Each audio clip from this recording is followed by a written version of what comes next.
I met the ice fisherman on the journey from Suffolk to Balaton across the great lake that lay now in deepest winter beneath a thick layer of ice, solid and hard and white as sugar. He sat opposite me, a large man with broad shoulders, a face red not from drinking but from cold, from years and years in the air, on this lake that had known him since he was a young man. His beard was grey, shot through with white, and he wore a thick woolen hat even now in the train, as though the cold had become part of his body, so deeply rooted he couldn't shed it anymore. The train was half empty, perhaps 15, 20 people scattered through the compartments, and from the windows you could see the ice stretching endlessly, like a vast, silent sea of stone. I asked him where he was going, and he looked out the window first before answering, gazed at this ice, this white, endless ice. He said he was going home, to Balaton, where he lived, where his wife was waiting for him, where he'd lived for 50 years, longer even, since he was a child. I asked what his trade was, what he did, and he smiled a little, a smile that was mysterious, that said the answer to that question might be longer than one might think. He said he was an ice fisherman, and the word was new to me, though I could understand it at once. A man who fishes in ice, in winter, when this lake is as hard as the earth itself, when you can walk on it as though it were concrete, meters and meters of water below, thousands, tens of thousands of fish. He told me that ice fishing was an ancient craft, older than this railway line, older than the station at Suffolk, older, perhaps, than the railway itself. You make a hole in the ice, and this hole, he said, was the whole art, making this hole, because you must know where the fish are, where they hide in the depths, under the black water, under the white ice. You can't drill everywhere, not just anywhere. You must know this lake, its temperature, its currents, the places where the fish gather in winter, when it's cold, when they move slowly, when they search for warmth, for the deeper layers where it's not quite so cold. And knowledge of that couldn't be learned from books, had to be learned from another man, from someone who'd been studying this lake for decades, the way you study a body, every muscle, every bone. The ice fisherman said he started when he was 16 with his father, and his father had learned it from his father, and so on. Generations of men who knew this lake, like other people know their own homes. And every year, he said, was different, because winter was never the same, because the cold came strong or weak, because the ice arrived early or late, because the fish behaved differently, depending on how harsh the winter was, how deep the temperature fell. And that was the beauty of this craft, he said, that you never quite knew what would happen, that every year was a new story, that you kept learning even after 50 years, even after half an eternity on this ice. This man's eyes lit up as he spoke of it, and I could see he loved this unpredictability, that he needed this tension, this daily surprise.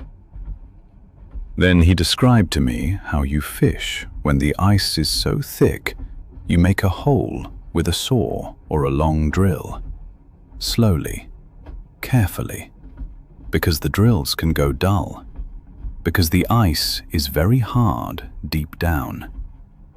And when the hole is finally made, when the black water shows through, you lower your line slowly, very carefully, and you sit there, often for hours, sometimes the whole day, sometimes the whole night, in the cold, wrapped in thick blankets, in furs, in everything you've brought to keep warm.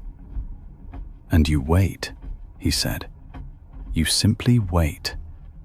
For a tug on the line, a slight vibration, any sign that down there in the dark water a fish is interested, that it sees the bait, that it's thinking about whether this bait is worth eating.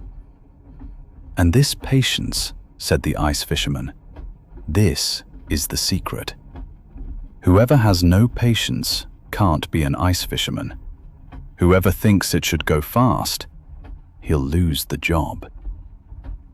The man showed me a photograph from his pocket, an old, yellowed photo of himself, perhaps 30 years ago, sitting on the ice beside a hole with a fishing line in his hand, and behind him you could see the white ice stretching endlessly, and beyond that, snow-covered mountains on the horizon. He had the same expression then, the same calm, the same contentment, the same way of being in the world, as if he were right here, at this hole, on this ice, exactly where he should be. He said he'd just married then, and his wife would often drive him out, would bring him hot coffee, would sit beside him while he fished. Now she couldn't do that anymore, because of her age, because of her joints. But sometimes he sat for both of them, fished for both, thought of her while the ice around him was still, while the fish below in the black water waited. We drew ever closer to Balaton Fjord, and the ice fisherman described how he wakes every morning at 5 o'clock, how he dresses, how he packs his equipment, the lines, the drill, the blankets, the thermoses with hot coffee, how he goes out onto the lake, out onto this white, silent ice, and how he sits then, hour after hour, with nothing but the wind, with the sky, with the black water beneath the ice that he can't see, but that he knows, intimately, the way you know a person you've known your whole life. Sometimes, he said, he had hallucinations, perceived that the fish beneath the ice spoke to each other, that they looked at him from below, that they decided whether they wanted to bite on his line or not. It wasn't really a hallucination, he said, but more a kind of understanding, a kind of communication that existed only between him and the lake, a language made of patience, of cold, of decades of attention. I asked if there were other ice fishermen, if this craft was still alive, if there were still young men who wanted to learn it. He slowly shook his head, and his expression grew sadder, heavier. No, he said, there weren't many left, perhaps 5, 6 old men like him, men who'd known this lake their whole lives.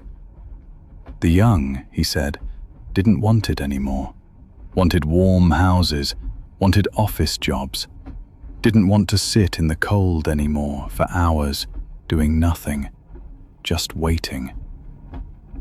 That's the world now, he said.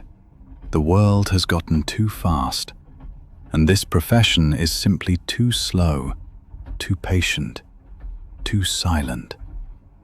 But as long as he lived, he said, as long as he had strength, he'd go out, he'd fish, he'd honor this lake, he'd honor the fish, he'd honor the patience this craft required. The station at Balaton Fjord drew ever closer, and through the window I could see snow-covered roofs, lights beginning to flicker as the sun set. The ice fisherman packed his things slowly, his bag, his photo, which he showed me once more with a smile, as though that photo contained his whole life, all those years on the ice, all those moments of silence and patience. And I realized that this man didn't just catch fish, that he wasn't just an angler, but that he was a kind of monk, a man devoted to the lake, devoted to the ice, devoted to silence, a silence that reached deeper than words, deeper than the words we'd spoken.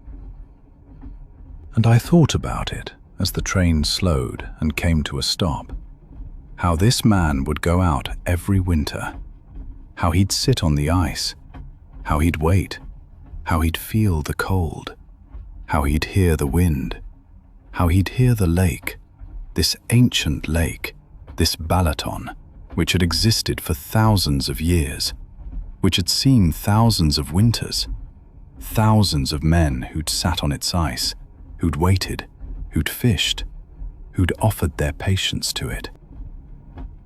And as I closed my eyes, I noticed the cold this man carried had passed to me, that I now carried that cold too, in my bones, in my heart, that I too was waiting for something I didn't quite know, but that lay below me, beneath the ice, in the black water, waiting for me, for this silence, slowly, ever more slowly. And the lights outside grew dimmer, the sounds of the station faded, and I was on the ice again, beside a hole, a fishing line in my hand. Ta-dum, ta-dum, ta-dum. The ice beneath me. Ta-dum, ta-dum. And the fish below. So deep, so still, so patient. The woman sitting opposite me on the journey from Prague to Kolín had marks of leather dye on her fingers, small brown and black dots that wouldn't wash off, that would stay here for a lifetime, like an artist's scars. Her name was Magdalena, and she was a bookbinder, a specialist in old, damaged books that she brought back to life with love and skill. The train traveled away from Prague, away from the Gothic spires of the city, and outside, the landscape grew autumn-like. The rivers grew grayer, the trees reddened, and it was that time when nature begins to sleep, but before it becomes completely still. Magdalena wore a blue apron, still covered with leather fibers, as if she'd just come from her workshop. And that was the case, as she quickly explained to me before I could ask. She told me that she'd been binding books for 30 years, but that this was only the beginning. That the real passion had come 10 years ago, when she began to restore old books. That was completely different work, she said. Not just holding pages together with beautiful leather and beautiful threads, but respecting a book's history, the time it had already lived, the hands that had already held it. Every old book was a puzzle, a secret, and you had to find out what it wanted to tell you, what it needed to become whole again. The first thing you did with an old, damaged book was examine it thoroughly, she said. You looked at how it was damaged, what the binding looked like, whether it was original leather or whether it had already been restored. You looked at the pages, whether they were brittle, whether the ink had faded, whether there were stains, from water, from mold, from time. And then you had to take the book apart, very carefully, very gently, layer by layer, until you came to the binding. And the binding was the secret. The binding told you everything about the book's age, about the method that was used, about the craftsperson who'd made it. It was almost like archaeology, said Magdalena, like digging up a burial site. Each layer you opened told a story, showed a hand that had worked here 100, 200, 300 years ago. That was one of the most beautiful things about this craft, said Magdalena, and her eyes brightened when she said it. Seeing the binding, the old binding, the kinds of thread, the kinds of knots that were used. You could see when the book was made, almost down to the year, just by studying the binding. And sometimes the binding was so artistic, so perfect, that Magdalena could only sit amazed and thank whoever had made it 150 years ago for this craftsmanship, this patience, this love for the work. Then came the restoration, and that was also an art in itself, she said.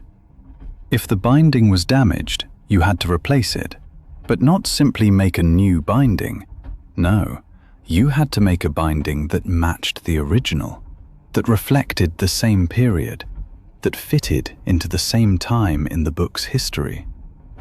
Some books needed new leather, and Magdalena got her leather from special tanneries that still did the old craft.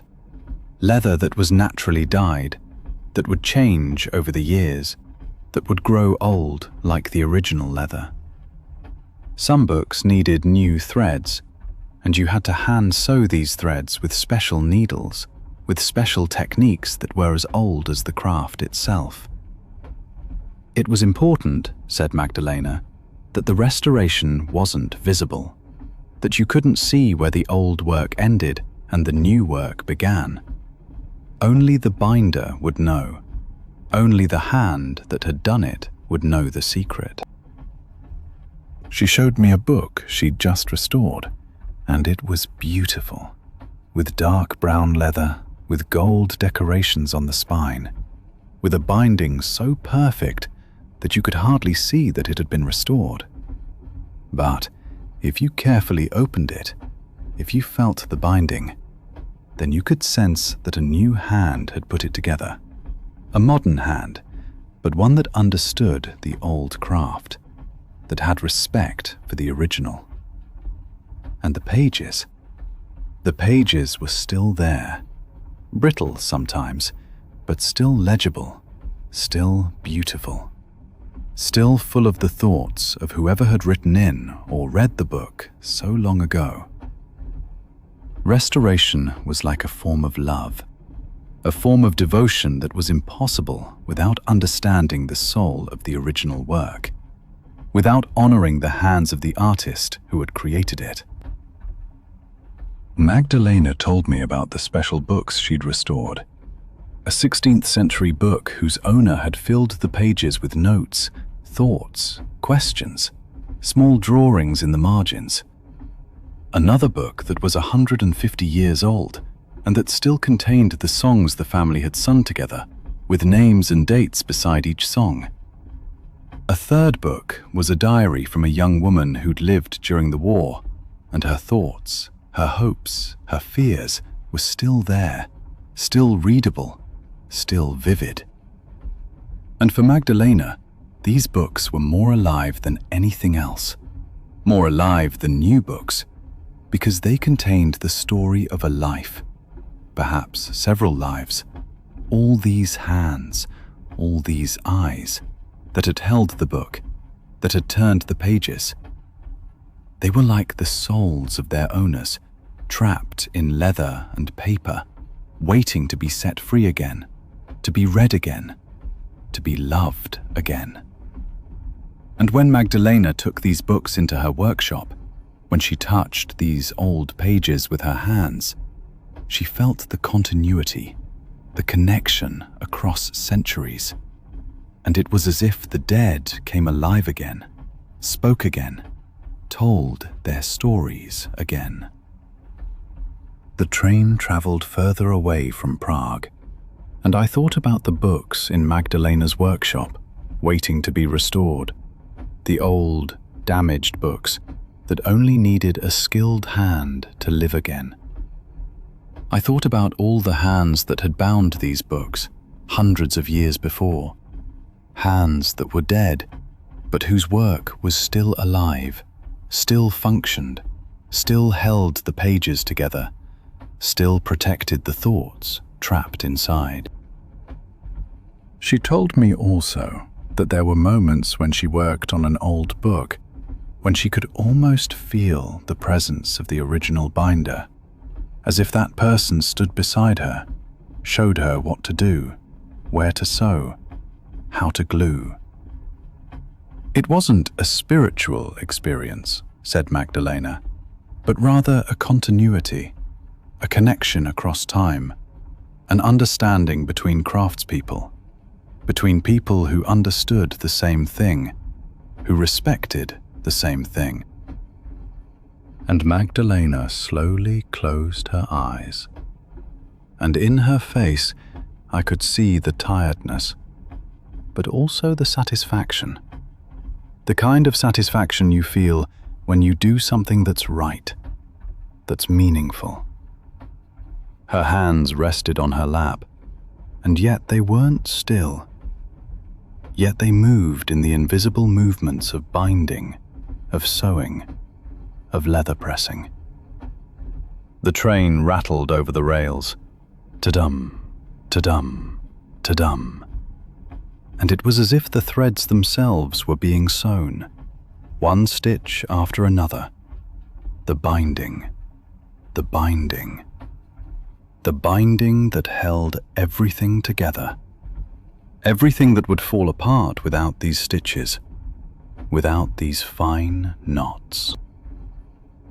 And the leather sole of all these books was still there, was still strong, was still ready to hold the pages for many hundreds of years more, to accompany many generations of readers, to preserve many thoughts, to keep many secrets. Sewing, gluing, pressing. Sewing, gluing, pressing. And the hands grew slower, grew warmer, grew like the leather itself, so supple, so sure, so artistic. And the books opened like flowers, like old flowers that still had scent, still the color of time, still the substance of history. And the eyes closed more and more, deeper and deeper, and there was only the silence and the rattle of the train, the rattle of the train, the rattle. And outside, the autumn night, the darkness that wrapped around everything, slowly, gently, as if someone were closing an old book, closing it. And there was peace, there was rest, there was only the rattle, the gentle, the gentle, the gentle rattle. The man sitting opposite me on the journey from Annaberg-Buchholz to Schwarzenberg had the eyes of someone who sees the way other people don't see. He saw forms in wood, saw stories in bark, saw the paths that the houses needed to show before the houses were built. His name was Friedrich, and he was a woodcarver, a master of this almost forgotten art of cutting signboards and house marks, the beautiful, intricate signs that hang on the houses in the mountains, showing who lives there, who lived there, what story this house wants to tell. The train traveled through the Erzgebirge, and outside the forests were dark and dense. The trees were colored red by autumn. The air was cold and clear, and everywhere you could see the small houses with their signs, their house marks, on the walls, on the roofs, little works of art, that Friedrich could have made. He told me that he'd lived his whole life in this valley, that his grandfather had already been a woodcarver, and his father before that. That this was an art that belonged to this valley, that you couldn't simply do it somewhere else, that the mountains themselves had taught it. The Erzgebirge, he said, is a mountain that has something to say, and the people who live there need signs to show that they're listening, that they understand what the mountain says. The house marks weren't simply decoration, but they were the voice of the house, the voice of the family, the voice of time. The work began with the choice of wood, said Friedrich, and that was important because not every wood was suitable for a house mark. You needed hard wood that could last a long time, that didn't rot too quickly. But you also needed wood that could be carved, that kept the points, the details that showed life in a house mark. Friedrich mostly used beech, sometimes oak, sometimes larch, depending on what the mark should tell, depending on how long it should last. The wood had to be old enough, had to be dried for years before he cut it, because fresh wood warps, changes, doesn't stay stable. Some of his pieces of wood lay for years in the workshop, waiting for him to prepare them, to know them, to become friends with them. Then came the design, and that was perhaps the most important work of all, said Friedrich. The work done with the brain, with the soul, not with the hands. Every housemark had to tell something about the family. Some showed the trade the householder practiced. Some showed the miracles that had happened in the family. Some simply showed the names, the dates, the signs that only the family understood. And you didn't need paper, didn't need a plan. No, the design emerged in the hand as you carved, in the communication between the hand, the wood, and the idea in your head. The design was organic. It grew out of the material. It changed when the wood demanded it, when the wood allowed it. The carving was then the work that could take days, sometimes weeks if it was a large, complicated mark. Friedrich worked with knives, special knives that he sharpened himself, that had to be sharp as razors, but also flexible enough to follow the soft curves that the design demanded. You didn't simply cut away wood, but he hollowed out, he removed layers, he shaped the material until the idea that he'd had in his head became visible in the wood. And while he carved, he spoke to the wood, Friedrich told me, quite seriously, without smiling. He told the wood what he needed from it, how he wanted to shape it. And sometimes the wood gave way, sometimes it resisted. And then Friedrich had to adjust the idea, reshape the design, to respect the wood. The wood was the boss, the teacher, and Friedrich was just the learner, the craftsperson, who listened to the wood and understood what it wanted to be. And then came the finish, said Friedrich, and that was also an art in itself. Some marks were painted with special colors that lasted long, that didn't fade. Some were waxed with warm wax that gave the wood depth, that made the color more alive, that also protected the wood from weather and time. And some were left as they were, natural, so that the tree rings remained visible, so that the mark aged with the wood, with the weather, with time.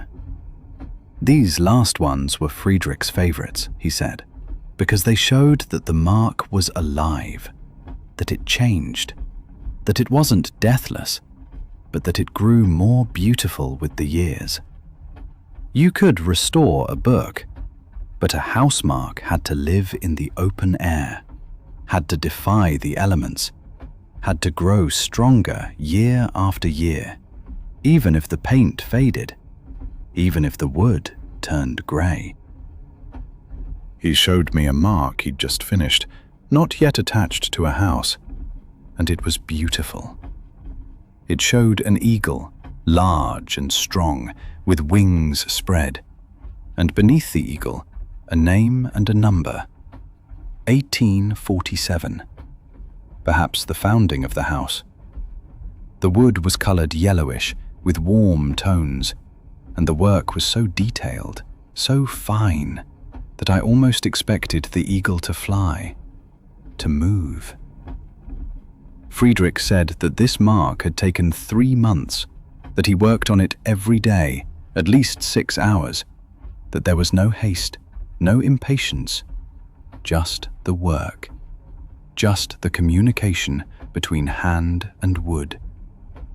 And while I looked at the mark, I could feel the silence of those 3 months, could feel the thousands of knife strokes that had shaped every fibre of the wood, could feel the love and respect held in every detail.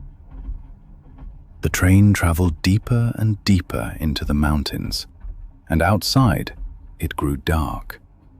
Autumn made the days short, and the lights of the houses began to glow.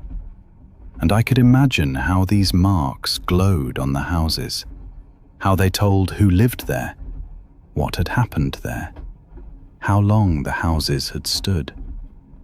I thought about all the marks Friedrich had made in his life, perhaps hundreds, and everywhere in the Erzgebirge these marks hang, tell the stories, show the houses their souls. Friedrich showed me photos of houses that carried his marks, houses that were 100 years old or older, and the marks were still there, still beautiful, still darkened brown or greyed by time. Every mark, he said, was like a blessing laid over the house, a blessing that says, this place is important, that the people who live here count, that their stories should be told.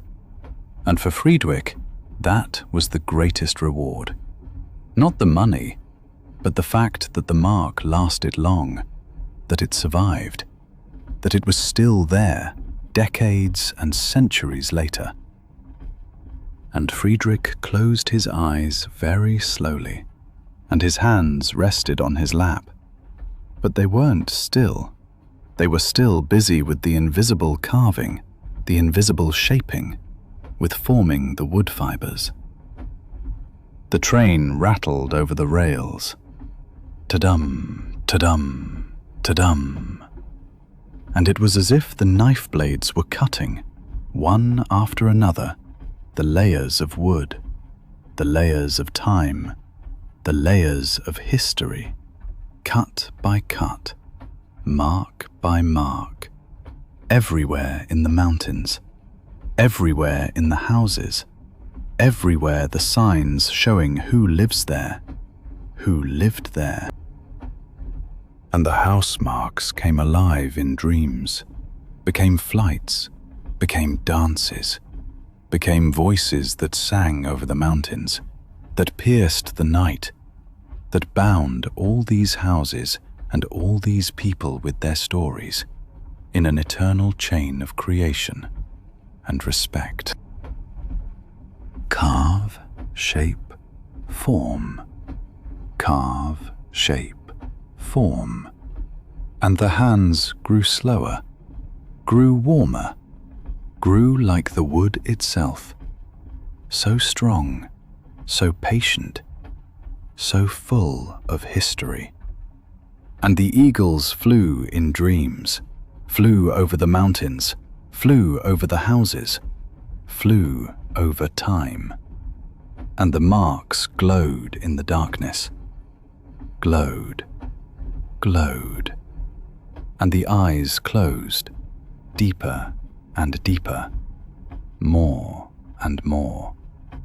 And there was only the rattle of the train, the rattle, the rattle, and the mountains around me. Old mountains, wise mountains, mountains that know everything, see everything, understand everything.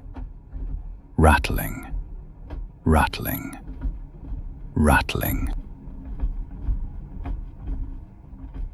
The woman whose hand I shook on the journey from Ulm to Bieberwach had silver veins on her fingers, small lines of tin that would never completely wash off, that would remain there for a lifetime, like the scars of an artist who works with fire.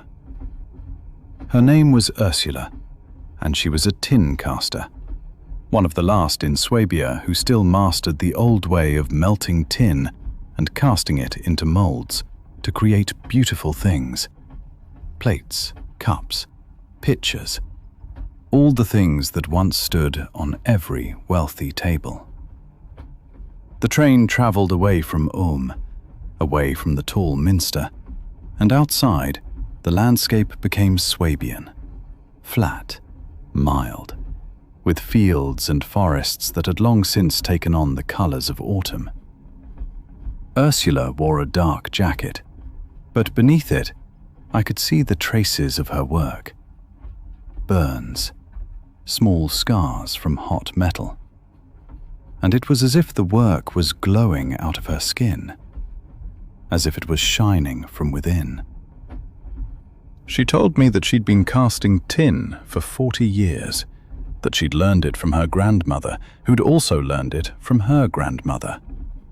The craft was almost extinct, said Ursula, because it wasn't profitable, because machines could work faster, work cheaper. But there were still people who understood that things cast by hand were different, more alive, that in everything you cast with great care, a piece of the artist's soul was embedded.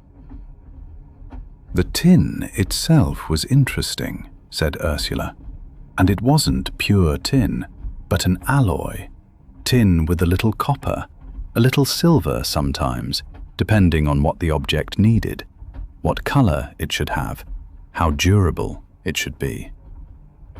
The tin melted at a relatively low temperature, not as hot as iron or bronze, but hot enough that you needed great care, that you needed great respect for the material, for the heat, for the force you were manipulating. And while Ursula spoke about it, I could feel her reverence, her love for this metal, for the way it behaved, for the colors it could show when cast correctly. The first thing you had to do was prepare the mold, and that wasn't simple, said Ursula. You could buy ready-made molds, but Ursula made her own, cut them from stone or clay, or she used old molds that were 100 times old, that had already cast hundreds of plates, hundreds of cups. And these old molds were precise, were perfect, because generations of casters had refined them, improved them, until they had the perfect balance between size, depth, details. The tin flowed into the mold, and it was important that the mold was exactly the right temperature. Not too hot, not too cold, but in a certain range where the tin could flow perfectly, without making bubbles, without setting too quickly. Every mold was like a heart waiting to be brought to life, and only when the conditions were perfect, only then could the tin fulfill its dream, could its material become art. And the art was in that moment, said Ursula, in that moment when the molten tin flowed into the mold, when you could see how it filled the mold, how it captured the details, how it took on the soul of the mold. It was like giving life to a child, like bringing something new into the world, something that hadn't existed before, that would now exist, that would serve, would be used, would be enjoyed by people, perhaps for 100 years or more. The caster became, in that moment, a mother, a creator, part of an eternal chain of artists who understood that beauty takes time, that perfection can only be achieved through patience and love. Then came the unpacking, the removal of the cast object from the mold, and that demanded great care and great skill, because the metal was still hot, still fragile, still not quite stable. You had to work slowly, had to break or open the mold, had to lift the cast object out carefully without damaging it. And sometimes, said Ursula, sometimes there were irregularities, small bubbles, small flaws, and then you had to decide, would you try to repair it, or would you accept it? Would you accept these flaws as part of this object's story?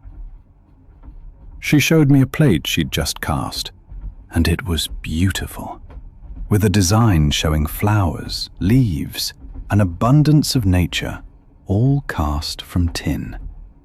The plate was warm, still warm from the heat of casting, and the surface was smooth, shiny, with a warm silver tone. And in the details, I could see how carefully the tin had filled the mold, how precise the work was, how much attention Ursula had directed to it. She said that this plate would last 100 years, perhaps 200, that it would come to a table, that food would lie on it, that generations of people would look at it, would use it, without ever knowing that Ursula had cast it, that her hands had brought it into the world. The train travelled further away from Ulm, and the darkness of the autumn night rose up. I thought about the foundry. Ursula showed me photos, about the great furnace, about the moulds scattered everywhere, about the objects waiting to be cast, to be cast, to be cast again. I thought about all the people who'd used these plates, these cups, these pitchers, who'd served their food on them, who'd drunk from these cups, without knowing that behind every object stood an artist like Ursula, who with fire and metal, with heat and patience, had brought these things into the world. The foundry was still working, said Ursula, although many others in the region had long since closed, because there were people who understood that beauty couldn't be made with machines alone, that it took hands, human hands, that had feeling, that knew what was right. And Ursula was one of these people, one of these artists, who understood the difference between a cast thing and cast art. One of these craftspeople who knew that not everything that's possible is also good. Ursula told me also that there were plates more than 200 years old, and that they were still being used, still beautiful, still serving meals, still part of families, still beloved. Some of these plates were damaged, had scratches, had little dents, but these scratches and dents weren't flaws, but history, were signs of a lived life, were proof that this plate had really lived, had really mattered in the world. And Ursula closed her eyes slowly, gently, and in her face I saw the tiredness of the work, but also the depth of fulfillment, the joy you have when you do something that's whole and right and true. Her hands rested on her lap, but they weren't still. They moved in the invisible movements of casting, of filling the mold, of waiting, of unpacking. The train rattled over the rails. Ta-dum, ta-dum, ta-dum. And it was as if the metal itself melted, flowed, set, object after object, plate after plate, Everywhere the silver things that shine, that sparkle, that age, but don't spoil. And I could feel how the warmth of the foundry still came from her, still was around her, still protected her, still warmed her, still guided her through the night, through the darkness, through all the years still ahead of her. Melt, fill, set. Melt, fill, set. And the hands grew slower, grew warmer, grew like the tin itself, so fluid, so precise, so luminous.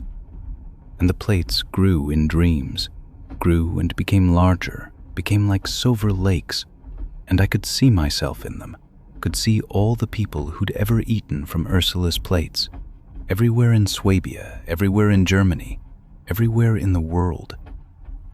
And the eyes closed, deeper and deeper, more and more, and there was only the heat, the warmth, the depth, and the rattle of the train, the rattle, the rattle, the rattle, and the night flowing all around, warm and soft, like liquid tin that flows and never stops flowing. The train leaves Berlin on a spring morning, and the city glitters just awake behind us. Cherry blossoms drift across the tracks, delicate pink and white, like little snowflakes that came too late. The S-Bahn to Potsdam is short, only about 40 minutes, but it's an intense journey, through parks and lakes, past villas and gardens, along the Havel, which gleams steel blue in the spring morning. I'm sitting by the window, fascinated by this quick journey from city to nature, and beside me sits a woman, old, certainly over 60, with silver white hair gathered in a delicate knot.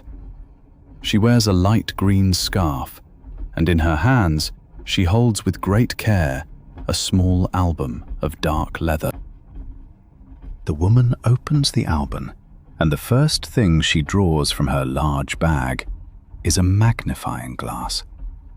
Not just any magnifying glass, but a beautiful old one with a mahogany handle that glows wonderfully amber in the spring morning light. She holds the magnifying glass to her eye and begins to examine the stamps in her album. I immediately see that these stamps are no ordinary stamps. On those small pieces of paper are whole worlds. A stamp with an old locomotive, another with a bird in flight over green mountains, a third with finely engraved lines depicting an ancient castle. Each is a work of art. Each a small window into another time, another country. Forgive me, I say, because I can't help myself. Those are wonderful stamps. She looks over at me, and her eyes are gentle, full of life. Thank you, she says, and her accent is slightly Austrian. I've been collecting them for 50 years.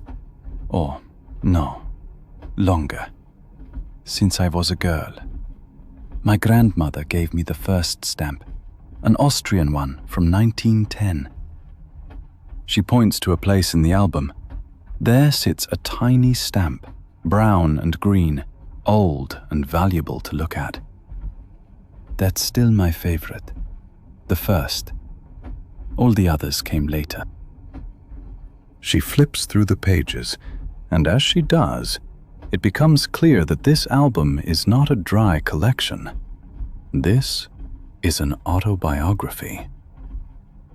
This one came when I was in love for the first time, she says, pointing to a series of Italian stamps with flowers.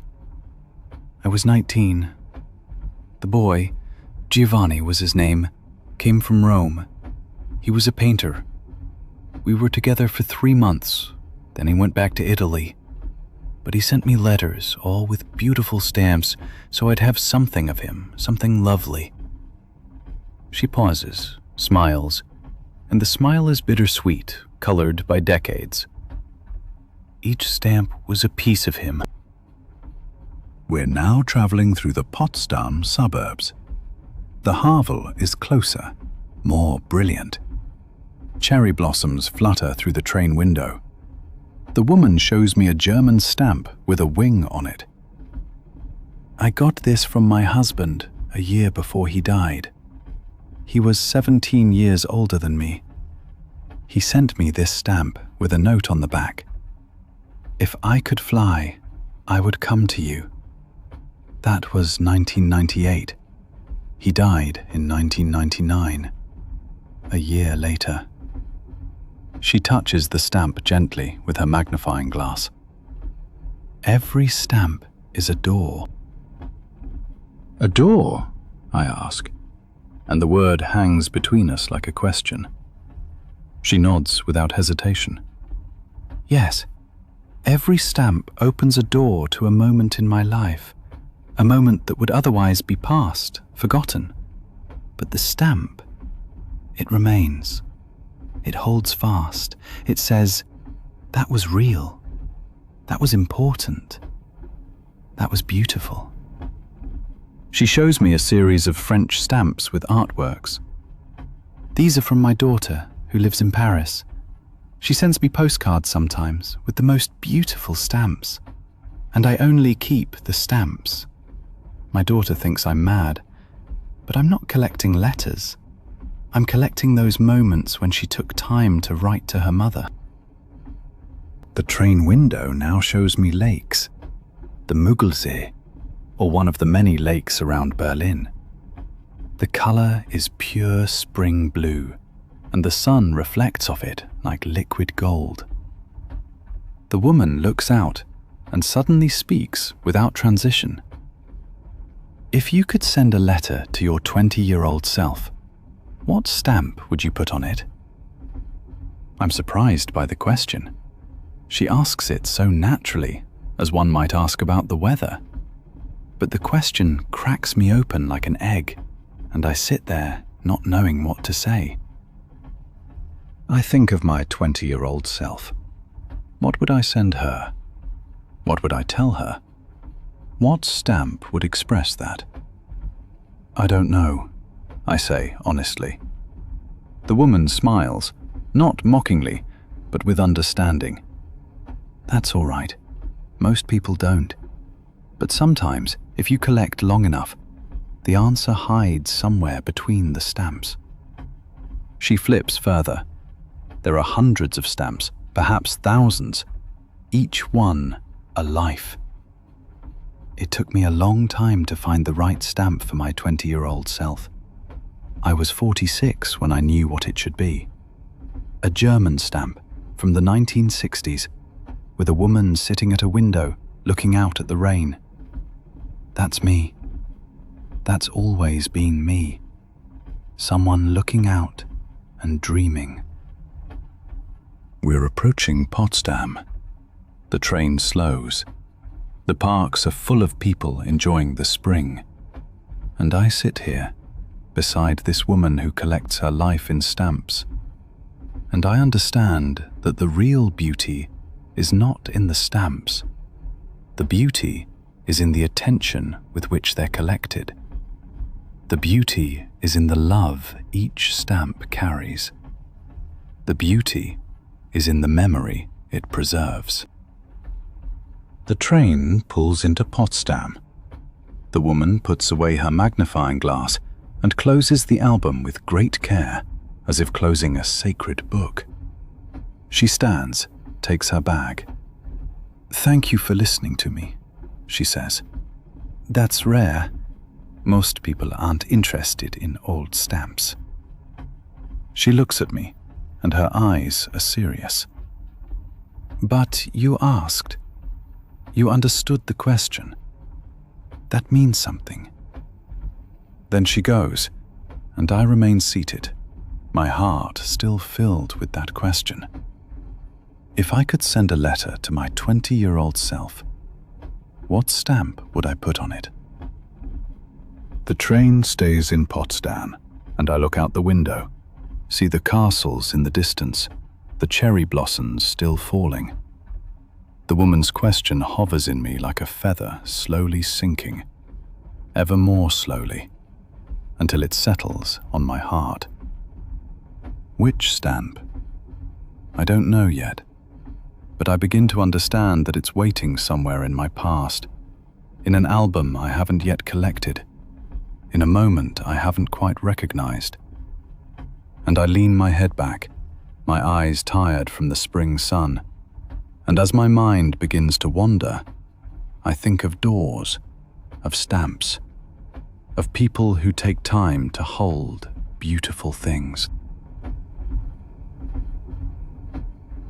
I met her on the journey from Hamburg to Lübeck on a March day, when spring had just begun to push aside the old leaves and spread out its new, tender things. The compartment was almost empty, just the two of us, and she sat opposite me, an older woman with white hair tied back in a loose plait. But I quickly noticed that I wasn't the most important thing for her in that moment. The most important thing was the knitting in her hands, a pair of broad, light wooden needles, from which hung already long, long strands of grey yarn that looked like mist, thin and alive. She didn't knit quickly and not slowly, but in a rhythm that seemed very old, that seemed very right, that perhaps had been going on for decades. Her fingers knew this movement so well that she didn't even have to look. Her eyes were directed toward the window, toward the landscape flowing past with its green meadows and the first spring flowers. She wore a thick knitted jumper, homemade certainly, from the same hand that was now beginning to form these new socks. It wasn't strenuous for her, this knitting. It was rather like a kind of breathing, like something you do because your hands need it, because it's right to do it, while you're riding, while you're on your way. I tried not to look at her too often, but I couldn't quite help it. The movement of her hands was hypnotic. Row by row, a structure emerged, a pattern, something that hadn't existed before. She seemed completely absorbed in this work, and yet it was also as if she was simultaneously somewhere completely else, with the landscape, with the thoughts that her eyes drove forward, beyond the fields. After a while, perhaps half an hour, she did look briefly toward me. She smiled slightly, not exaggerated, just a very small sign. And then she said, without stopping her hands, "Socks for my granddaughter. She likes long, thick socks, especially in spring, when the nights are still cool." That was all she said, but it was enough. In that one sentence I heard years of being a grandmother, of love expressed in wool, of a woman who knew how to pass on warmth, not with words, but with her hands. She turned back to the window, and the knitting needles clicked very quietly, very gently, a sound that you could almost not hear, but that somehow filled everything. I asked her how long she'd been knitting, whether it doesn't get boring at some point, the same rhythm, the same grip, day after day, year after year. She thought for a moment, but her hands kept moving, unbroken, sure. "Boring?" she said. "No, not that. Every row is different, because my hands experience something new, every day, every moment. The yarn changes, slowly becomes a sock, becomes reality from my thoughts." She didn't look at me while she said this, but remained facing the window, where the landscape still flew past, where Hamburg became ever more distant and Lübeck drew closer. "And besides," she continued, These aren't anonymous socks. This here will warm my granddaughter's feet. That's something different than making something without knowing who it will eventually belong to. The compartment was now completely filled with this quiet. The knitter and I, the rhythm of the wooden needles, the gentle pull of the train, the landscape gliding past. I noticed that I almost no longer had any desire to say something, to do something, to have something. It was enough to sit here, in this moment, with this woman who was knitting, who knew what she was knitting for, who had this patience, which is perhaps the most important thing a person can have. The needles shimmered a bit in the sunlight that came through the window, and the growing sock grew slowly, very slowly, the way a tree grows, year by year, without haste. This woman didn't speak much. Sometimes she said a short sentence when I asked a question, but she didn't need much conversation. The knitting was her language, you could say, her way of speaking to the world. And I understood after a while that that was completely sufficient, that it was even better than many, many words. We sat together without saying much, but with an understanding that didn't work through words. I noticed how my breath became slower, how my shoulders relaxed, how a feeling of peace came over me, just from sitting beside her, from watching. The sock grew. Row by row it grew, became tangible, became real. I estimated that maybe she still had 2 hours to knit until the first sock was finished. And then she would start the second. And when that was also done, perhaps she would knit a hat or gloves or something else that someone would soon need. Her hands wouldn't stop. Not really. They would simply move from one task to the next, always with this same old rhythm. This rhythm that is older than her, older than all of us. And I thought about how many socks these hands must have already made, how many feet had warmed themselves in them, without ever knowing that it had taken so long, that it had required so much patience. At the station at Bad Segeberg, we stopped for a few minutes. Some people got out, some got in, but the woman with the knitting didn't move at all. She simply stayed sitting and knitted on, paid no attention to the people walking past, the doors opening and closing, the noise that briefly drifted into the compartment. Nothing about any of that really interested her. There was only the sock, only the yarn, only the hands and the needles, and the endless, quiet work. I asked her if she had many grandchildren, if there are many feet that would wear these socks. She kept smiling, a very slow, very gentle expression, and said that she had 6 grandchildren, maybe even 7 already, she'd lost track. And all of them needed warm socks, she said. All of them needed this kind of love that you could make with your hands, that you could express with wool. There was pride in her voice, but not the bad kind, just the gentle pride of someone who knows that the work she does counts, that there are people who need this work, that the world wouldn't function without such people. The closer we got to Lübeck, the more I realized I wasn't sure how much longer we would be together in this compartment. Perhaps she got off in Lübeck.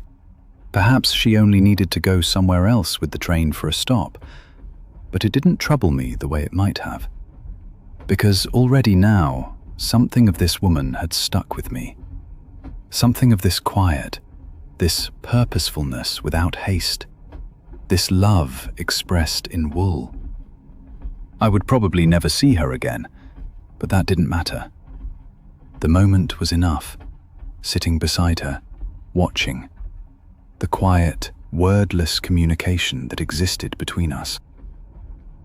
The train traveled faster as we got closer to Lübeck, and the landscape became a little more urban.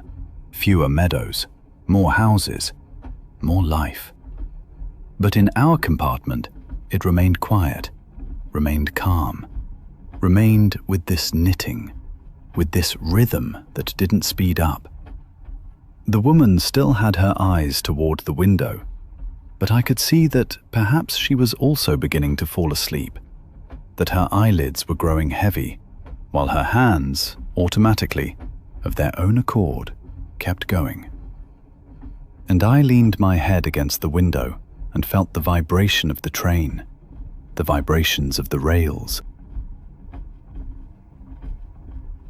On the journey from Dresden to Chemnitz on a summer evening, when the day's heat still lingered in the seats and walls of the train, sat opposite me a young man, barely more than 20 perhaps, with broad shoulders and this look of concentration that at first seemed rather puzzling to me.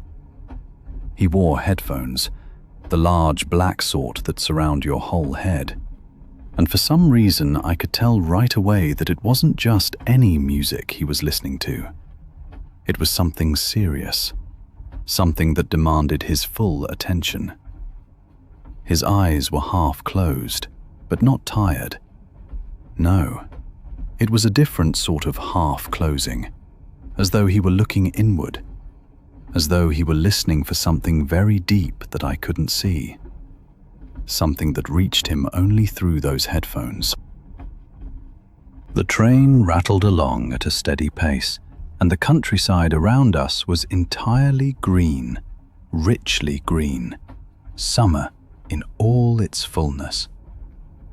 But this young man, he wasn't with the landscape. He was somewhere else, quite elsewhere. Now and then his upper body would sway slightly, as though driven by an inner rhythm I couldn't hear. Sometimes his hand would move to his throat, as though he were working on something I couldn't see. I found myself growing curious, wondering what it was that could hold him so completely, what it was that made him forget everything else in this world. After a while, I couldn't help myself, and asked him what was happening so intensely in his headphones. He looked up, surprised almost, as though he'd completely forgotten there were other people around him. He took the headphones off, and his face was quite calm, quite balanced, although a moment before it had held that deep concentration, and said that he arranges music. Or no, not arranges. That was the wrong word. He listens to arrangements of classical music, Bach mostly, and listens to them again and again, trying to understand every small voice, every small line that Bach had put in, decades before this young man was even born. There was something very touching in the way he said it.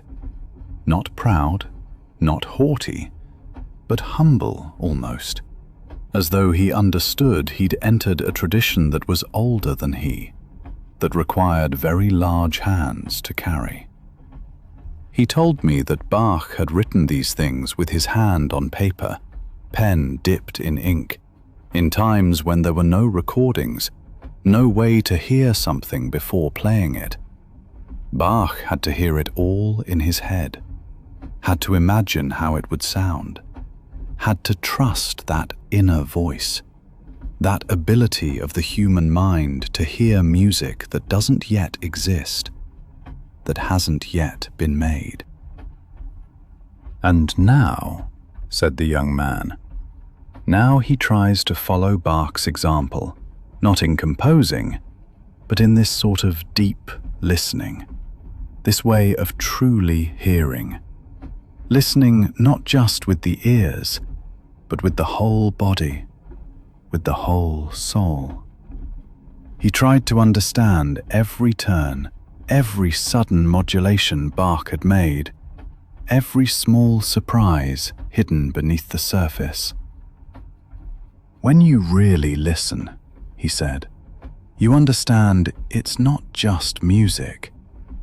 It's like a conversation, a very old conversation between Bach and me, across time, across the centuries."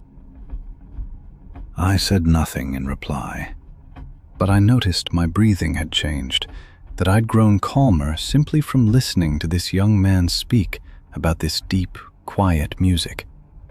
He put the headphones back on, but this time, now that I knew what he was doing, I could understand it better, could see how every small movement of his body was a response, a dialogue between him and that music, which was hundreds of years old.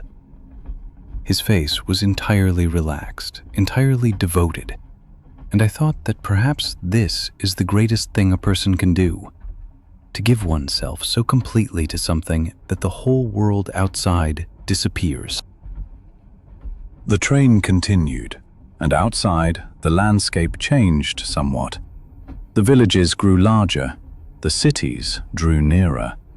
But in our compartment, there was a deep silence, one that had nothing to do with lack of conversation.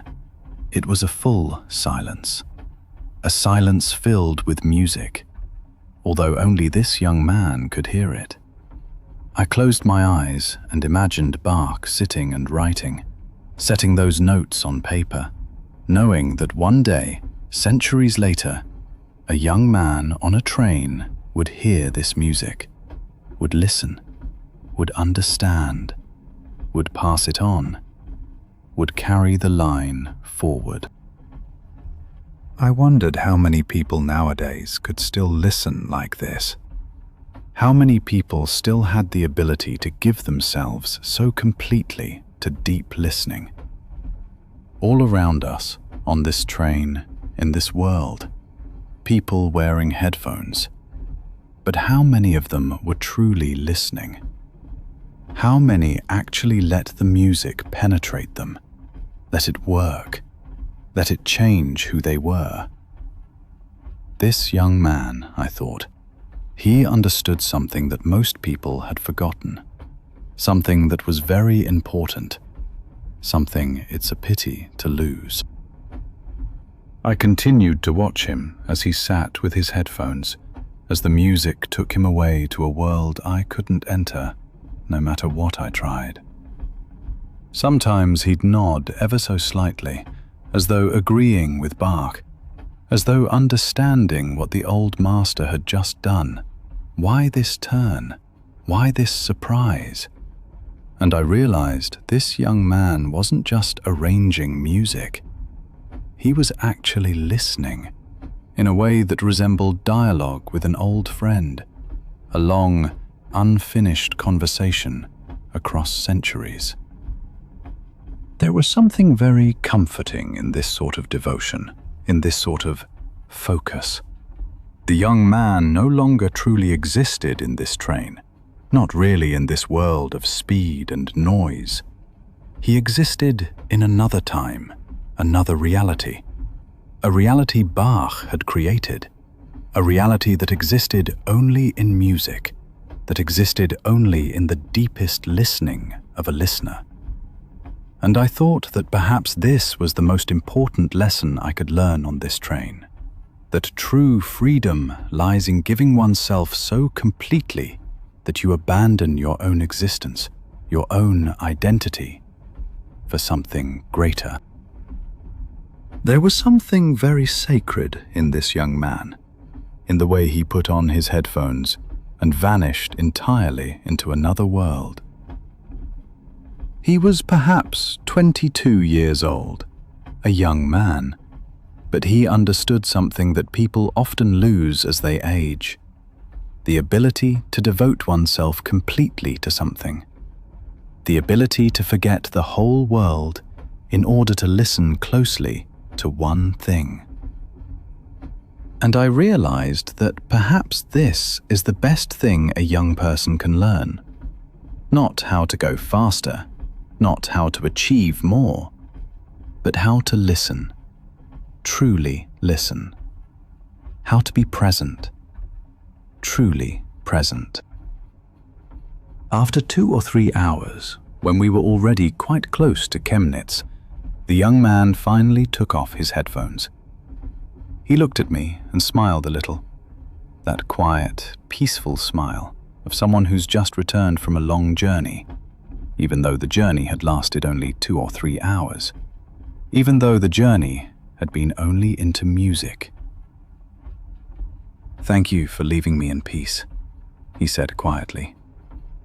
Most people don't understand that deep listening also requires a kind of silence, also requires a kind of solitude. This good, fertile solitude. And in that moment, I realized this young man had taught me something, had helped me understand something I'd begun to lose. That silence isn't empty, that concentration isn't antisocial, that it's possible to be alongside someone and still be quite elsewhere, quite inward. That true communication sometimes doesn't happen through words, but through this deep attention, this devotion, this way of seeing or hearing the world that says, what I'm doing here matters greatly, that it's worthy of ignoring everything else. The train rattled more slowly as we drew nearer to Chemnitz, and my eyes grew heavier as I watched the young man put the headphones on once more, dive back into that Bach world. And I let myself sank slowly away into that deep silence that was full of music. Ta-dum, ta-dum. The notes I couldn't hear, but somehow felt anyway. The lines that stretched through time, old lines, new ears lifted, old souls. And the rails sang, sang, sang as I slipped away. It was an autumn day when I saw the 2 gentlemen on the journey from Prague to Plzeň. They sat opposite each other at a small table, the sort some compartments have, and between them was a chessboard, old, made of wood, with pieces that had seen a great deal of life. Both men were old, both well into their 70s perhaps, grey-haired, with faces marked by many years, many experiences. But the strangest thing wasn't their appearance. What was strange was that they barely spoke a single word to each other. They simply sat there, each made his move, and then he waited while the other thought. And it was all very quiet, very concentrated, very present. The autumn outside was in full glory, orange, red, yellow.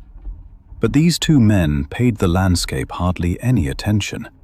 Their whole attention was on the chessboard, on the pieces, on the moves they were making.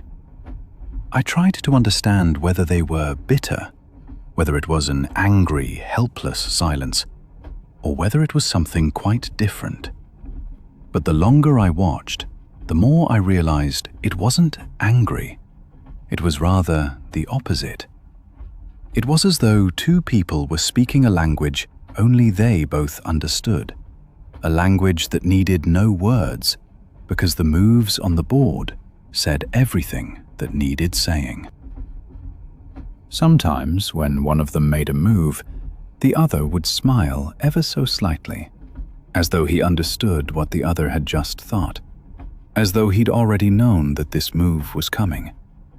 And then he'd make his own move, sometimes quickly, sometimes more slowly, more thoughtfully.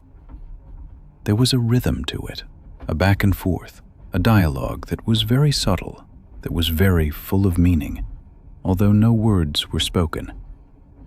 I realized that after a while I'd stopped trying to understand who was winning, who was playing better. That wasn't the point at all.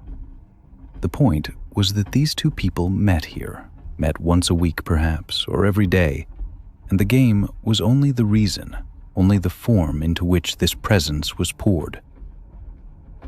I asked them at some point, while the other was bent over the board in thought, how long they'd been playing chess, how long they'd known each other. The man I was speaking to, a man with very blue eyes, thought for a moment, without turning his attention from the board, and then said, 60 years. We've been playing chess for 60 years. 60 years. I couldn't even imagine what that meant.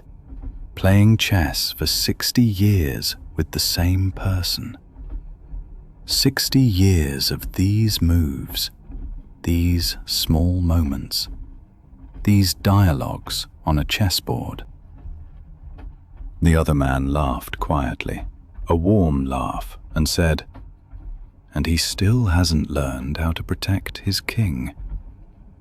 The first man shook his head, made a move, and said, "And he still hasn't learned that it's not about winning." And then they both went at it, a moment of back and forth, this quick exchange. But it wasn't a bitter exchange. It was affectionate. It was easy. It was like two people dancing who've been dancing together for 60 years, who know so well what the other will do before he does it.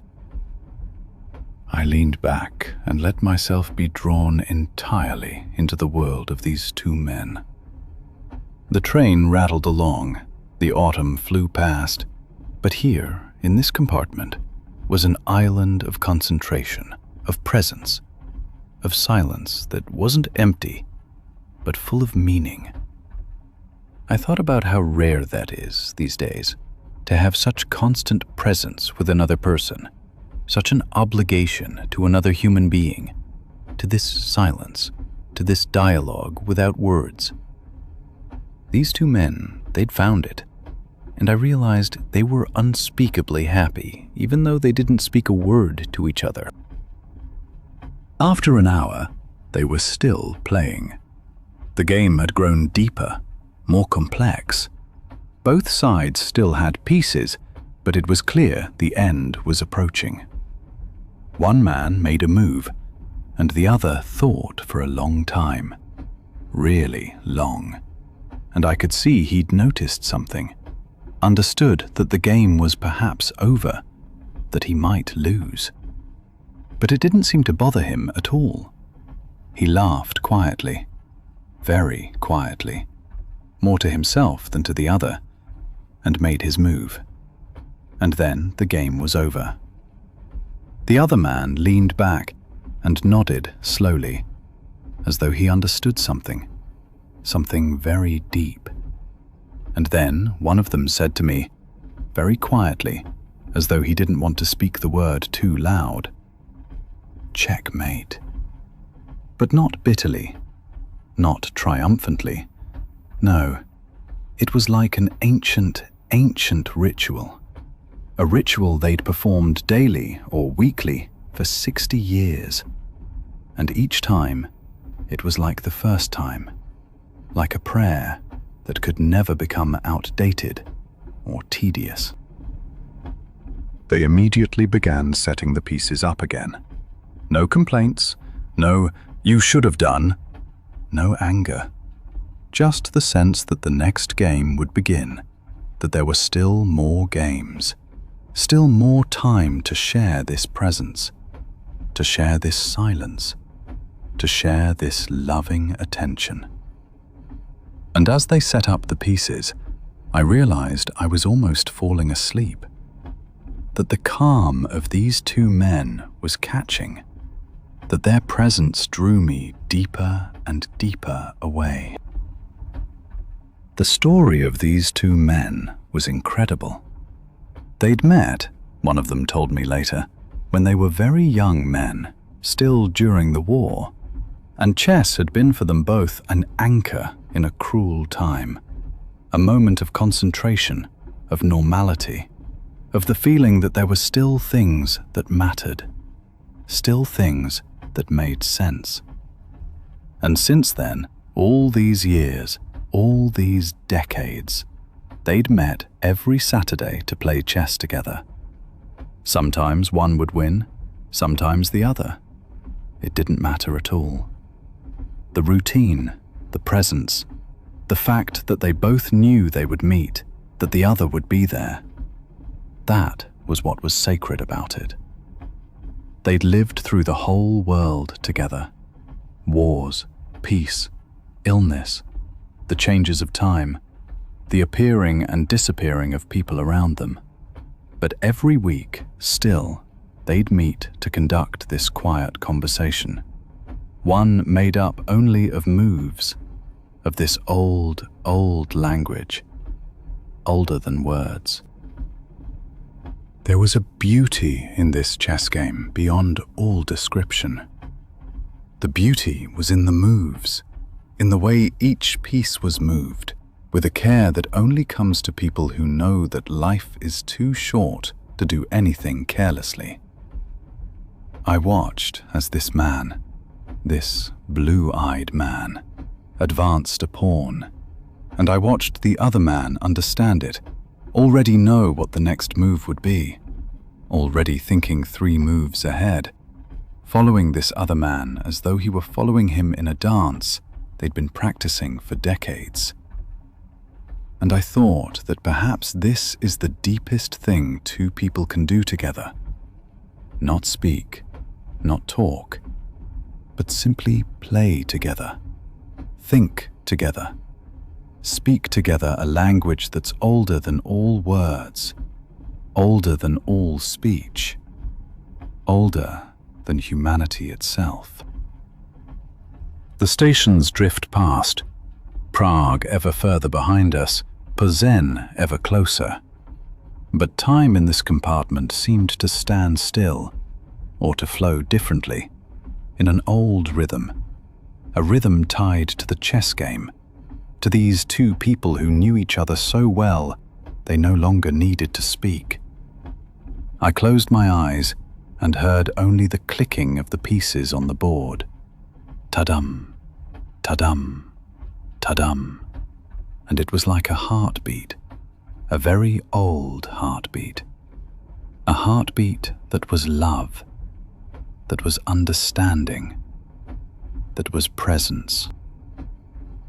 And I sank into this deep calm, while the 2 gentlemen played, still played, and would still be playing when I woke, would play as long as there were moves, as long as there was time to be here, beside someone to whom you'd say everything over 40 years, without speaking a single word. The train sang its song, the rails sang, and the pieces moved across the board, a dance, an old, old song, a song older than all words, a song that says, I am here, you are here, that is enough, that is everything. Ta-dum, ta-dum, forever. I saw her on the journey from Bern to Thun on a cold winter's day, when the Alps were already very close, growing ever larger as we drew nearer to Lake Thun. She wasn't sitting directly opposite me, but a few rows away, though I could see her clearly, and I couldn't help but watch her. She was a mother, that was very obvious, perhaps 30 years old, with dark hair and that particular expression mothers have when they're caring for small children. An expression that mingles tiredness and love in a way that's very ancient, very human. And in her lap lay a small boy, perhaps 3 or 4 years old, utterly abandoned in sleep, his head tilted back, his mouth open, his small body completely relaxed in the way only children can be. What fascinated me, what wouldn't let me go, was how this woman held her son.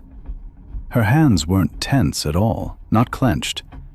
They simply held him, with that ordinary, everyday strength, but with a tenderness impossible to overstate. She held his head so it wouldn't fall forward if the train suddenly braked. She held his little back so he wouldn't slip down. And although she had to pay such attention, although she had to be so careful that this little person was safe, there was no sign of tension in her face. It was rather as though this were the most natural thing in the world, to sit here, to hold this boy, to protect him, simply to be present for this sleep, this complete vulnerability. She looked out the window sometimes, but never for long, never when she wasn't sure the boy was still properly cradled in her arms. The look she gave him wasn't fearful. No, it was more a checking, a reassuring herself that he was still breathing well, that he was still warm, that all was well. And then she returned to her task, to the simple holding, the simple being, the simple protection. That was all she did, but it was also everything she needed to know, that life was meaningful. I noticed as I watched her that I'd changed my own breathing. I grew slower, calmer. Something in this woman, in the way she held her son, transferred itself to me. I recognized in her a kind of wisdom that couldn't be learned from books, that could only be learned through life itself. She understood in a deep, instinctive way what it meant to be responsible for another person, what it meant to love unconditionally, what it meant to simply be there, without doing anything, without saying anything. The train was now closer to Thun. The mountains were everywhere, large, ancient, snow-covered. But in this compartment, with this woman and this child, there was another sort of greatness, another sort of eternity. I thought about how long this woman had been waking in the night, how long she'd been carrying this boy, how long she'd been giving this sort of attention, without cease, without expecting anything in return. Years now, just years, day after day, night after night. And she didn't do it because she had to, because it was her job. She did it because she loved him, because this small person meant everything to her. After a while, the boy began to dream.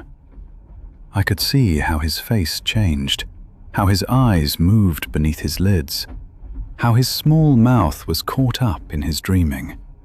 And his mother noticed it too, and smiled very quietly, as though she understood what was happening in his dreams, as though she were dreaming with him.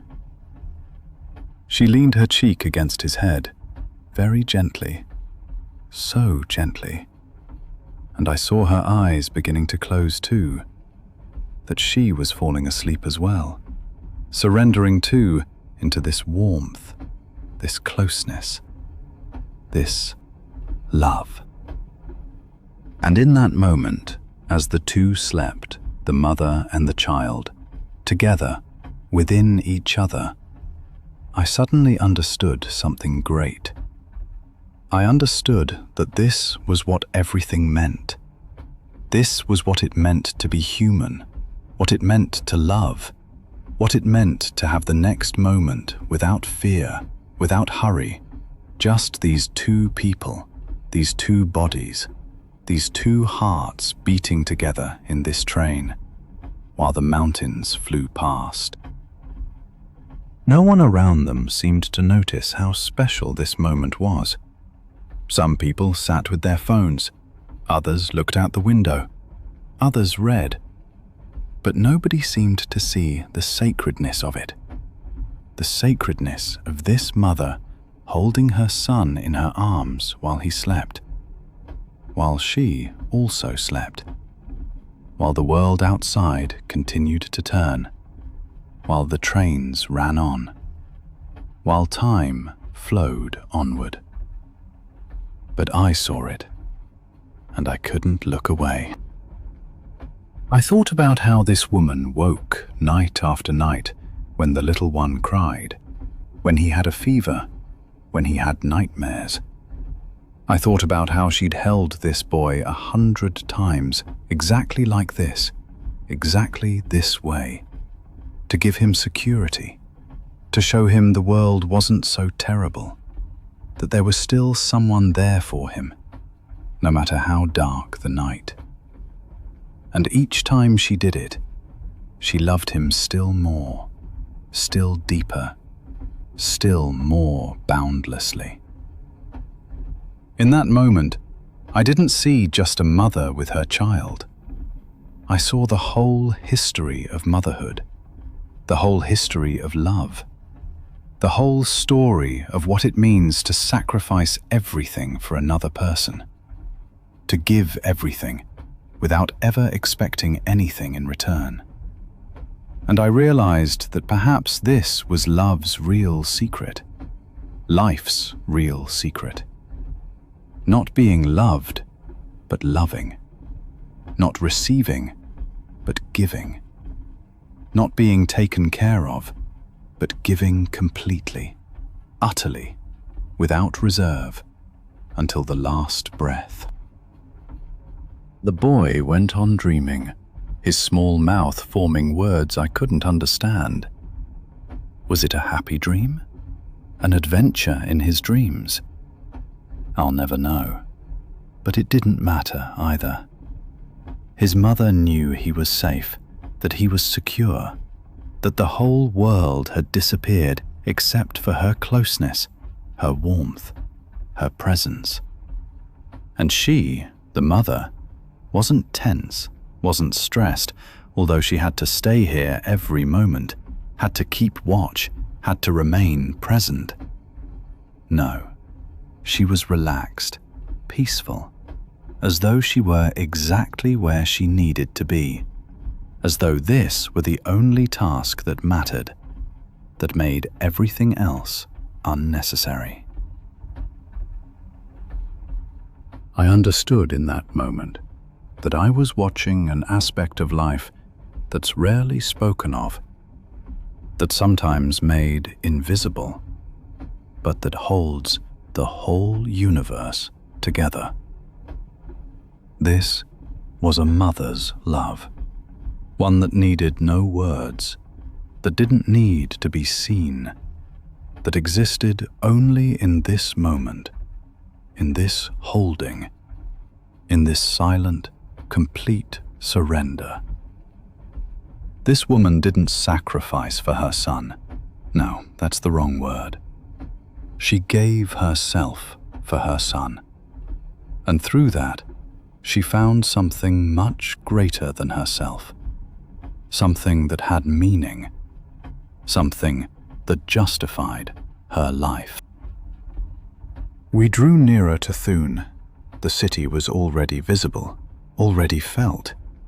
But in this compartment there was still this deep calm, this deep silence, this deep understanding that life isn't made of great things, but of moments like these, of this holding, of this presence, of this unconditional love. And I noticed my eyes growing heavy too, that I too would be drawn into this warmth, that I too would fall asleep. The train rattled on, ta-dum, ta-dum, ta-dum, and the mother held her son, and the son slept, and both dreamed together, dreamed of warmth, of love, of this special form of connection that only mother and child know. And I sank away, deeper and deeper, until I too slept, until I too was in this warmth, until I too felt that real life, true life, lay not out in the wide world, but here, in these small moments, in these silent moments, in these moments that contained all eternity within them. Slowly, so very slowly, into the warmth, into the love, into this deep, ancient, eternal rest. The journey from Innsbruck to Salzburg on a spring day was remarkable enough for the beauty of the mountains, but it was another traveller who completely captured my attention. He sat beside me, an older gentleman with white hair and dark glasses, the sort of glasses you wear when you don't see, when the eyes are there but don't work, when the world exists only through the other four senses. And the strangest thing was that he seemed utterly calm, utterly present, utterly engaged in this world, although he couldn't see it. He sat by the window. Yes, actually by the window, even though he couldn't see the mountains, the trees, the landscape flying past. After a while, I asked him why he sat by the window if he couldn't see. He smiled, a very slow, very gentle smile, and said, "I can see a great deal, only not with my eyes." And then he began to describe to me the world I should have been seeing, but wasn't. He heard that we were just passing a place where the train gained altitude sharply, he said, because the air changed, grew colder, grew thinner. He could hear the curves of the mountains in the way the wind flowed around the window, in the change of sound the wheels made on the rails. And he smelled. My goodness, how well he smelled. He smelled pine forest, real, deep pines, not the sweet variety, but the hard, cold pines that grow at high altitudes. As he explained all this to me, I noticed I closed my eyes, and with my eyes closed, using my ears and my nose, my sense of touch, I began to understand his world. The train sucked itself through a curve, and I could really hear how the mountains were there, large, massive, very close. The wind had a scent I hadn't noticed before, a smell of melting snow, of early spring, of earth waking up. And I realized that this blind man saw more of the world than I could see with my eyes. He told me he'd gone blind only at 50, so he'd spent his whole youth, his whole early adulthood, seeing. He knew what he'd lost. And yet, he said, it wasn't as though he'd lost something. Rather, it was as though he'd found something else, something deeper, something that most people never find because their eyes keep them too busy, because their eyes tell them that's all there is.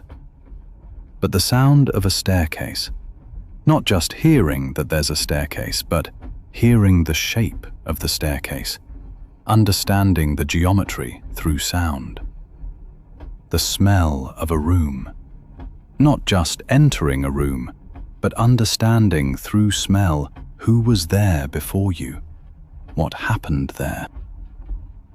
We drove on in silence, the blind man and I began to understand that silence between two people wasn't just an absence of words. It was a way of being together, of perceiving the world together, of sharing something. And after a while, I noticed I no longer felt the effort of talking to him, no longer felt I had to say something to fill this silence. The silence was full, was fulfilling, was enough.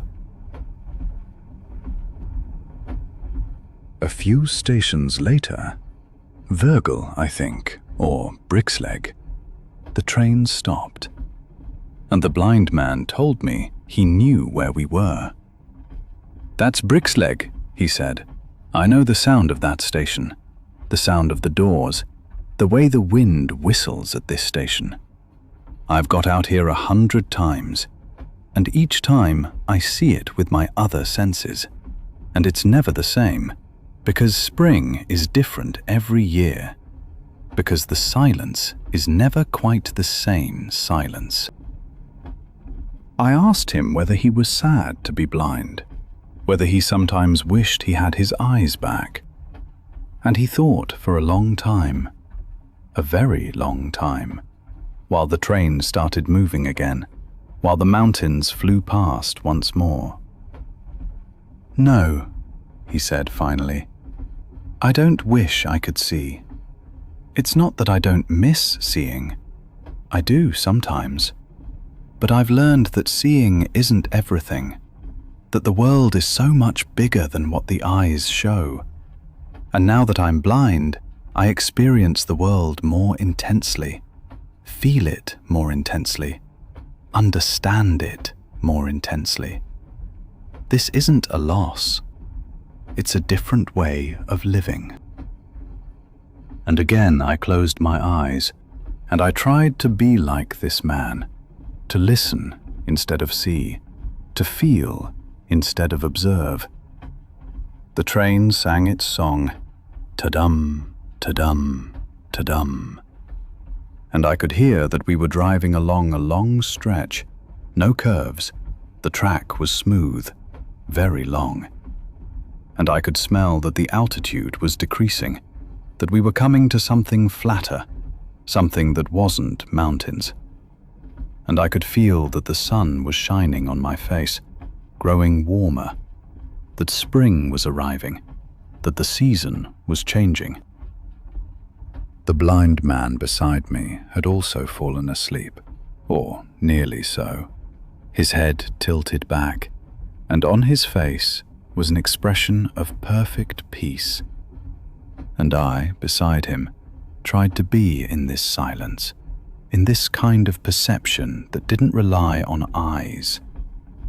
I noticed I was beginning to understand the world differently, that I was beginning to hear things I hadn't heard before, to smell things I hadn't smelled, to feel things I hadn't felt.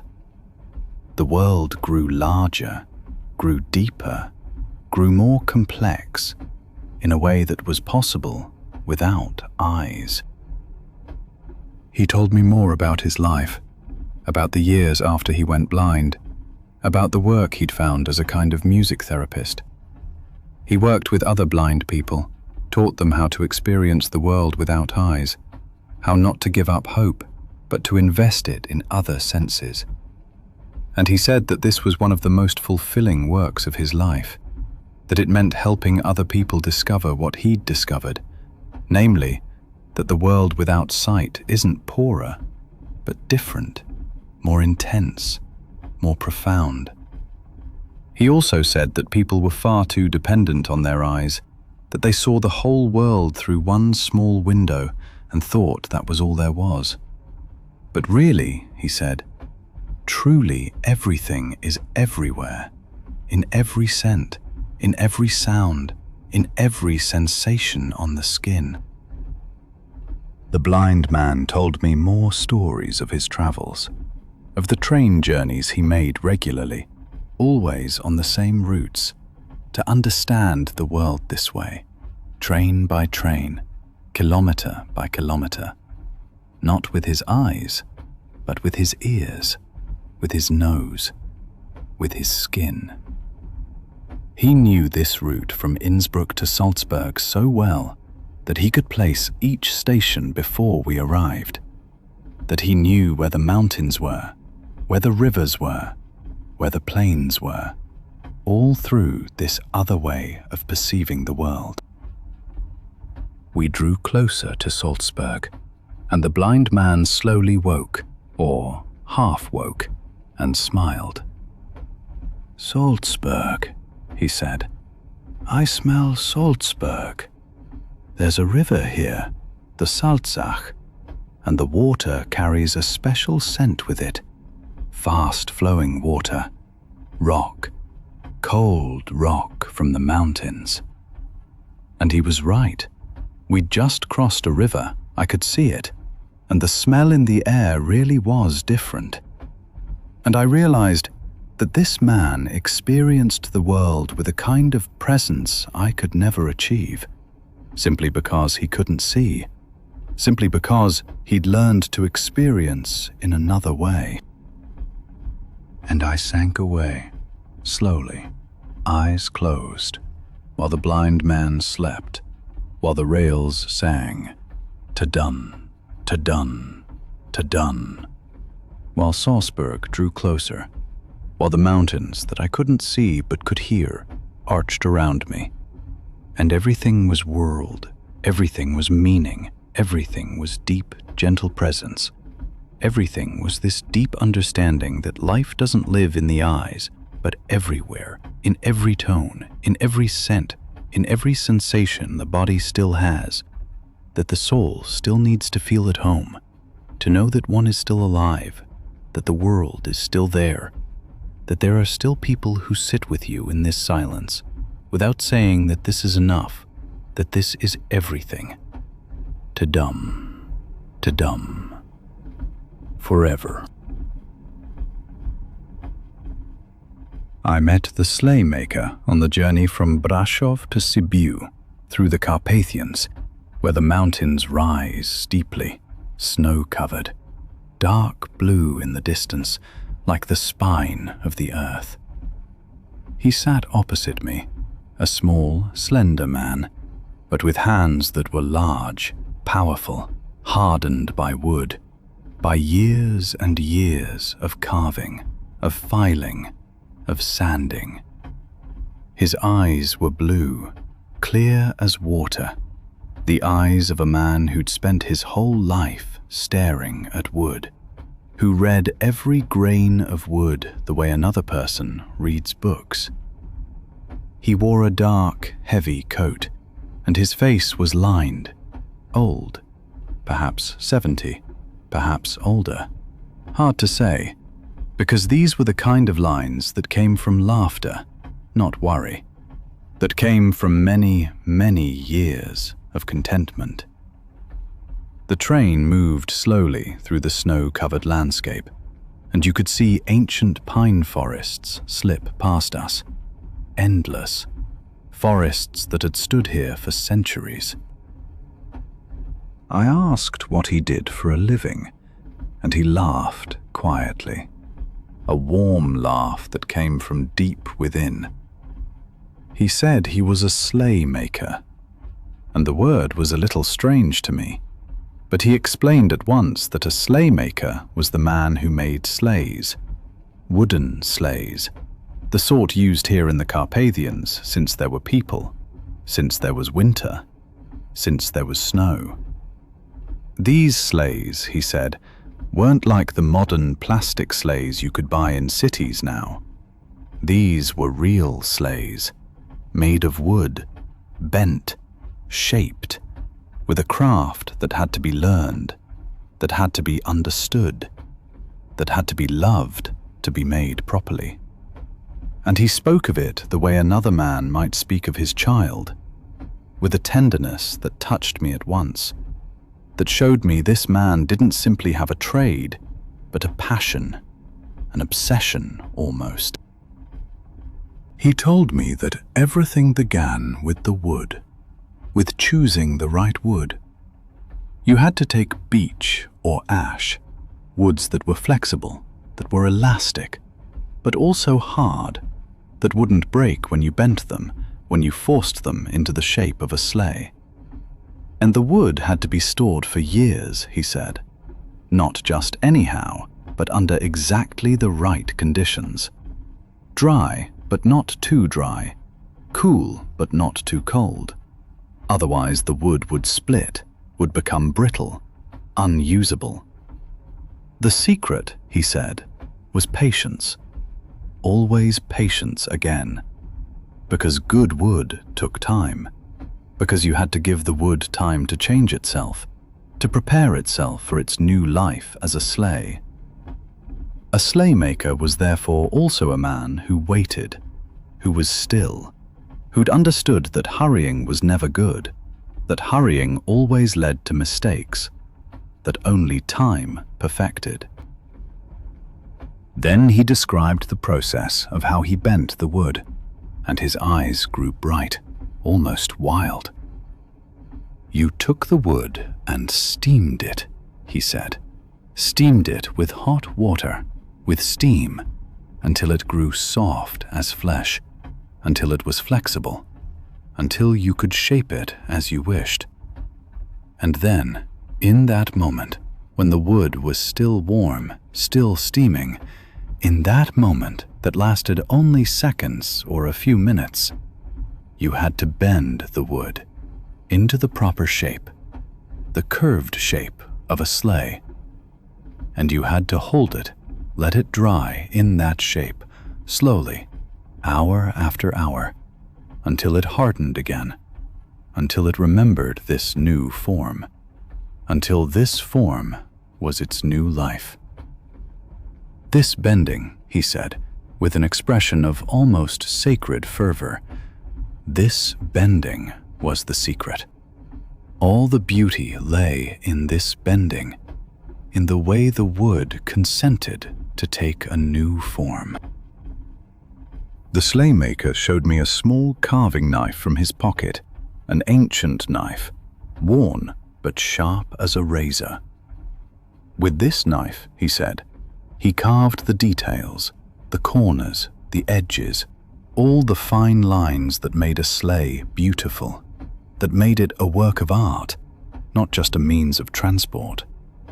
Every shading, every small curve, every place where you set the knife, it had to be right, had to be exact, had to be understood.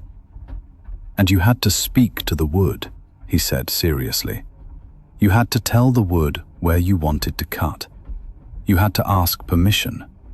You had to respect that the wood had a life long before it became a sleigh, that it still had a soul, that this soul had to be preserved through the work of carving." Then he told me about a sleigh he'd made 40 years ago for a family on a mountain near Sibiu. The sleigh turned out very beautiful, he said. Perhaps his finest work, perhaps the finest thing he'd ever made. And this sleigh had made thousands of runs in the 40 years that followed.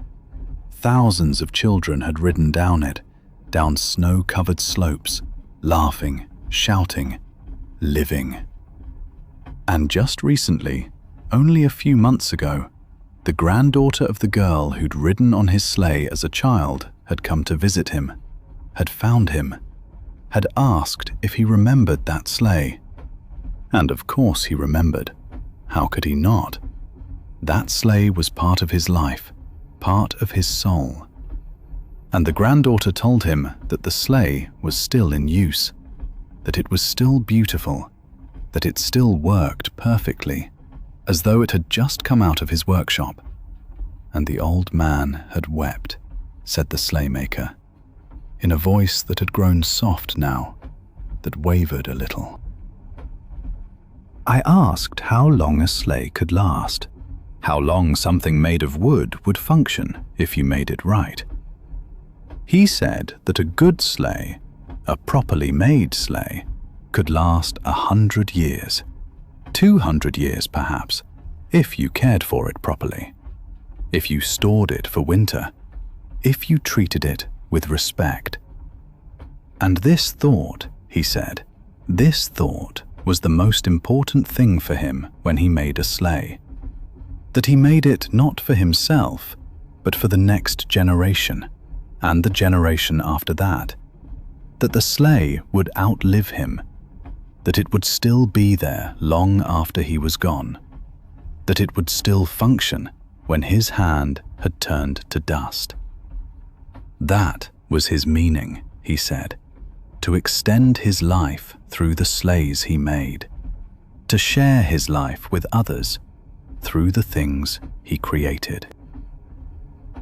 The train travelled ever onward through the snow-covered Carpathians, and the Sleigh-Maker gazed out the window at the forests, the hills, this landscape that had been his inspiration his whole life long.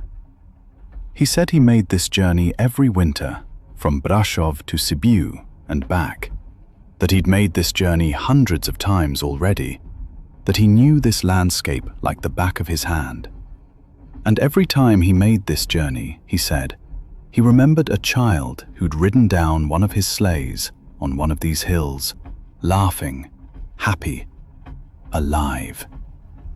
And this thought carried him, he said. This thought was his reason to sit still, to work all these years, to make sleigh after sleigh, again and again, without complaint, without hurrying, without thinking that time was too short. And as I listened to this old man, as we travelled through the Carpathians, I realized I was looking into his eyes, and that I saw hundreds of years in those eyes. Hundreds of sleighs, thousands of children who laughed, who lived, who were happy, because this man had devoted his life to simplicity, to patience, to love of his craft. He told me more about his workshop, how it had existed for 3 generations, how the boards still leaned against the walls, boards from the old Carpathians, from trees that had perhaps been 200 or 300 years old before he worked them into sleighs. And every board, he said, would live on after the sleigh, would exist for decades yet, would serve other generations still, would know snow again, would still carry children's joy. The Sleigh-Maker also described to me the quality of the snow here in the Carpathians, how it was different from snow elsewhere, how it was denser, how it was better for the runners, how the sleighs worked perfectly here, as if man and nature understood each other, as if the sleighs had been made for this snow and the snow for the sleighs. And he said that sometimes he couldn't sleep at night, that he would think of the sleighs currently in use on the hills under the stars, that he hoped they worked well, that the runners hadn't worn too much, that the wood structure was still stable. And this love, he said, this care for objects he'd made, this was the deepest feeling he knew, deeper even than love for his children. Not worse, but different, you might say. A kind of spiritual love, a kind of fatherhood that was immortal. And I closed my eyes slowly, and I saw sleighs, red sleighs, wooden sleighs, smooth and beautiful, sliding down, ever downward, into the snow, into the night, into time.